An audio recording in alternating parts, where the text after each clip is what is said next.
Lorsqu'il y a une rupture du ligament croisé antérieur du genou, il y a une laxité du genou. Et l'intérêt de réaliser ce test de GNRB permet d'évaluer, de quantifier cette laxité.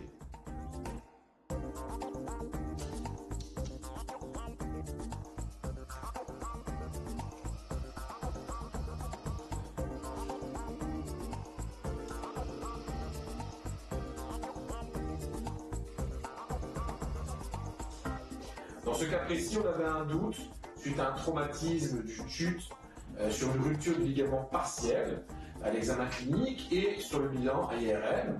Et aujourd'hui, réaliser cette mesure de laxité en comparant le genou sain au genou traumatisé, on peut se rendre compte que dans ce cas très précis, il n'y a pas de différence entre les deux courbes, aussi bien au niveau du genou sain, de la courbe en vert, et comparé au genou pathologique, dit pathologique, il y a que la courbe en rouge et qu'il n'y a aucune différence de laxité en fonction des différentes poussées.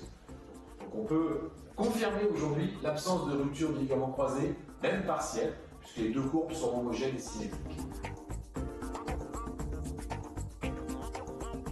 L'examen clinique avec le test de Lachman ou une recherche de ressaut rotatoire prouve la présence d'une rupture du ligament croisé antérieur. L'intérêt d'IRM permet de diagnostiquer cette rupture du ligament croisé antérieur, mais il est important de pouvoir quantifier cette laxité antérieure du genou grâce à ce test de GNRB qui permet de mesurer la translation antérieure du tibia et de quantifier et de comparer par rapport au genou sain. En particulier, pour ce patient, la courbe verte est le genou sain.